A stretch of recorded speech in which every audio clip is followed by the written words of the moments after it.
Hey everybody, Stuart McAdam here, and I'm going to be answering a couple of digital marketing FAQs today. Now, there's a couple of questions that I've just noticed have been asked of me on Facebook, on LinkedIn, on a lot of different marketing channels through like email correspondence, and also as well on the website that's known as Quora.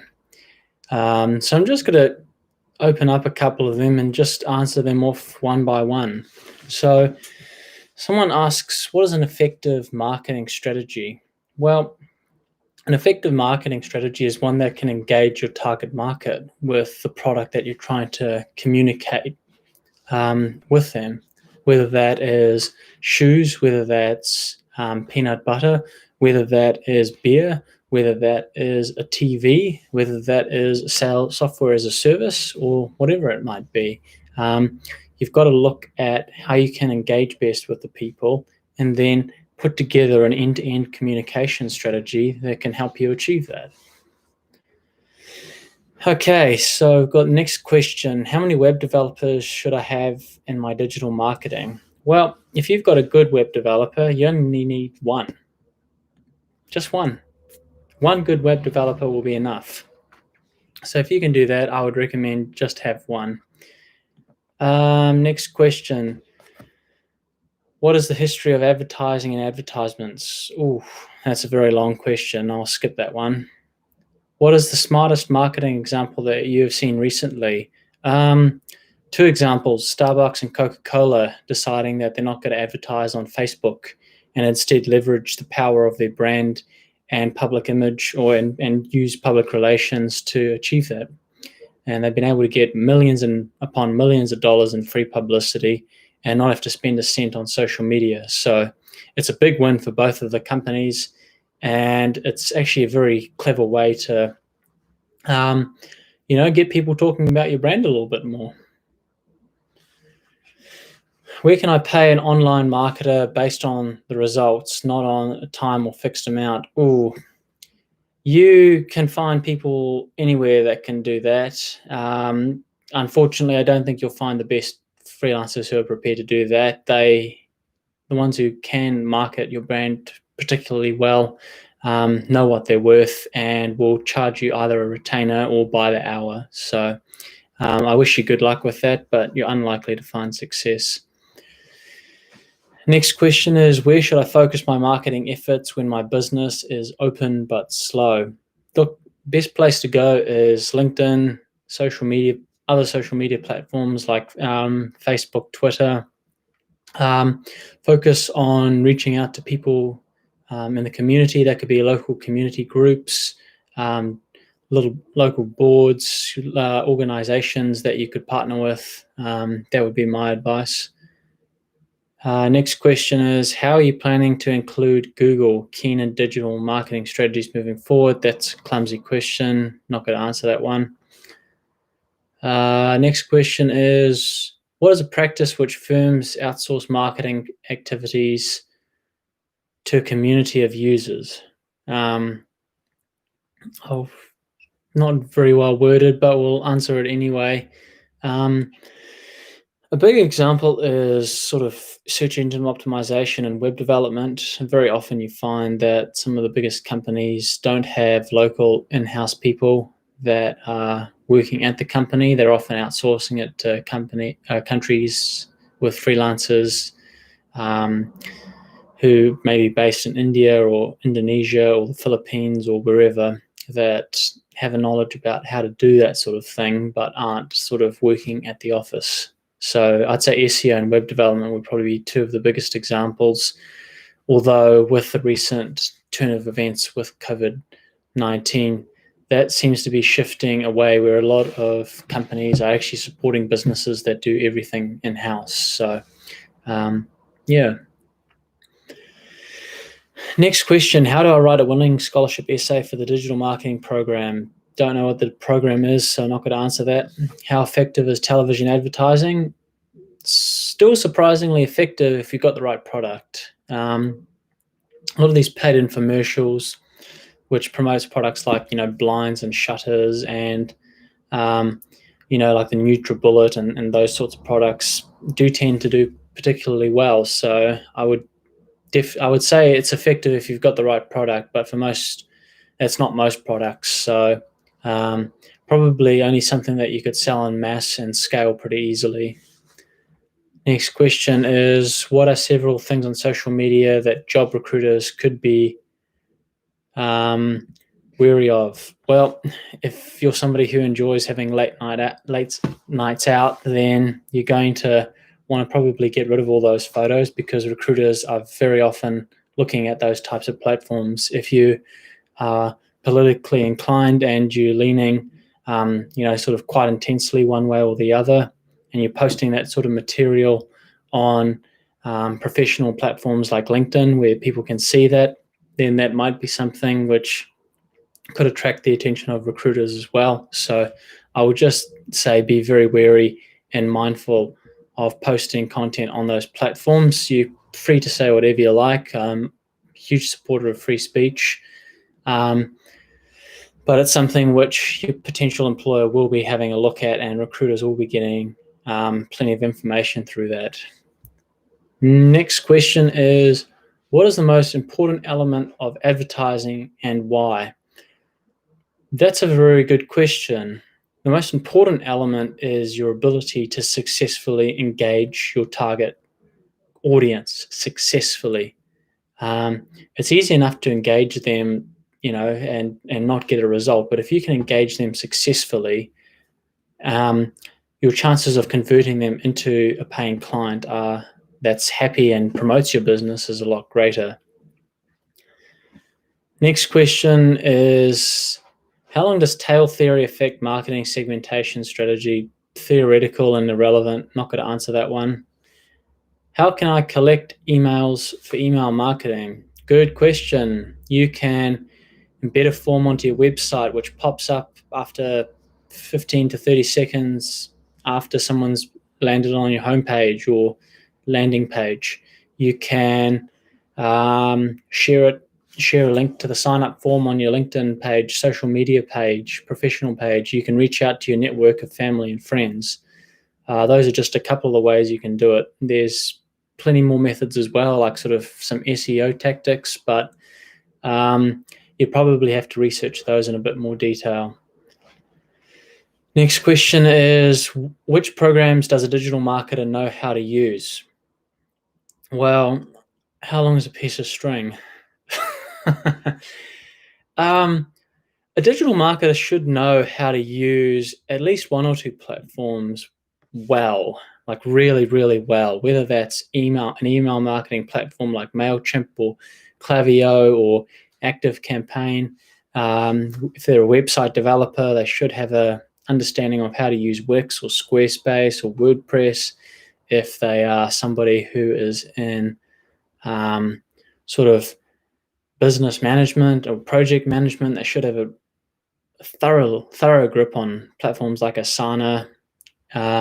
If they are sort of social media experts, they should know how to use Facebook Business Manager or LinkedIn advertising or Pinterest inside out.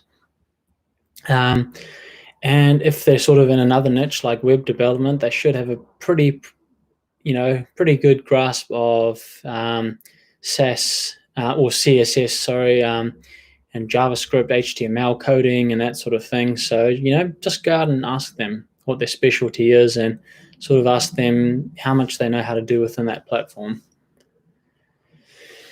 Next question is, which digital tool is the best to generate leads and brand awareness? Depends what you're looking for, if it's paid or organic. If you're looking at something organic, I'd say go to a platform like LinkedIn, which is designed for business professionals. If you're looking at sort of paid lead generation and you're like sort of in a B2C industry, have a look at customers who are venturing sort of onto social media platforms. They tend to convert well if you have the ability to create a strong sort of way of engaging them.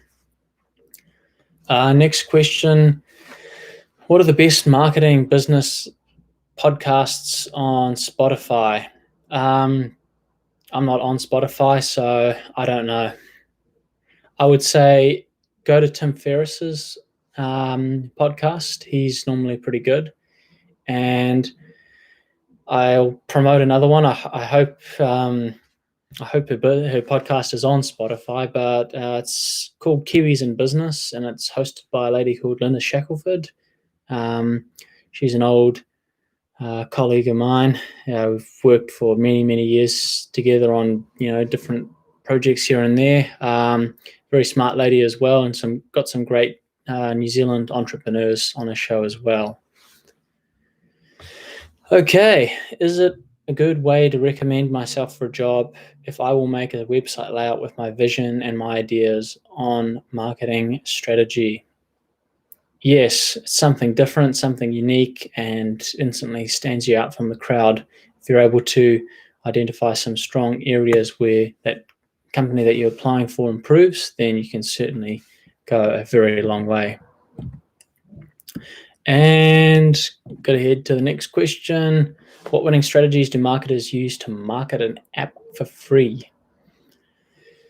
Well, they would do a lot of SEO work. They would encourage, they would reach out to rising, I call it rising influencers. I don't know what other people call it, but these are sort of people that have not yet got enough of an audience or a brand movement to have a strong following, but someone who you could offer your app to for free to download if it's a paid app, and then just encourage them to share the link with their followers. And if you do that 50 to 100 times to rising influencers who have between 1 and 3,000 followers, that's a pretty good level of brand exposure and reach and impressions. So you could definitely do reasonably well there. What is the future of digital marketing post-COVID-19? Oh, that's a great question. That is a fantastic question. What's the person's name that asked that? Arab Batakara. Well, first thing is it's probably more exposing what marketing tactics don't work anymore. And one of the biggest ones that is not really very effective anymore is traditional print advertising. And a lot of businesses now are moving into that digital marketing sphere. So you're finding more and more businesses are online. They've got websites. They do SEO. They do digital marketing with social media. They have landing pages. They have Google Ads. They have got email marketing, and they are really starting to adapt their tactics with those platforms very quickly and move away from more traditional advertising that's a lot harder to measure in terms of results. So I would say future of digital marketing post-COVID is more and more businesses are going to head towards digital marketing, and a lot of traditional marketing is going to sort of die an even faster death.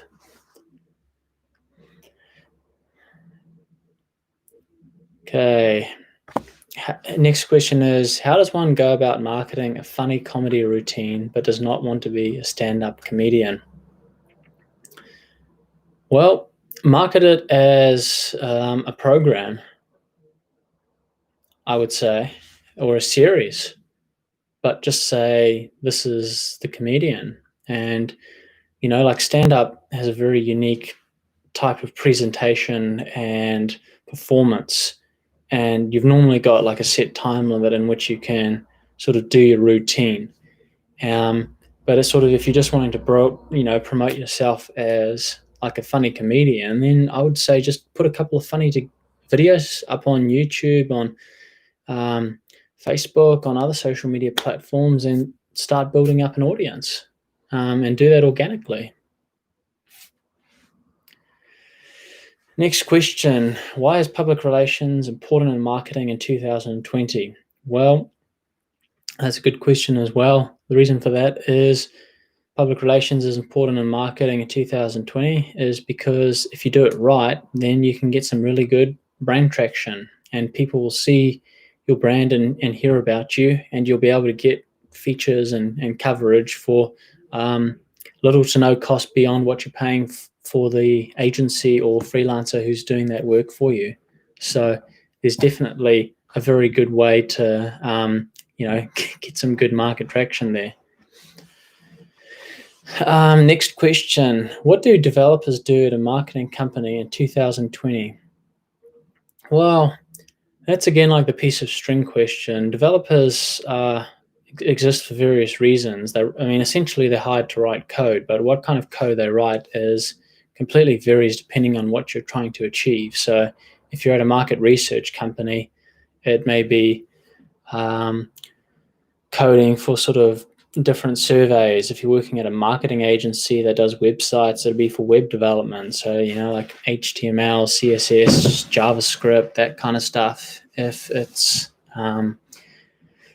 if it's for something else, such as like your own, like sort of business that, does software, it's sort of coding for software. It just varies.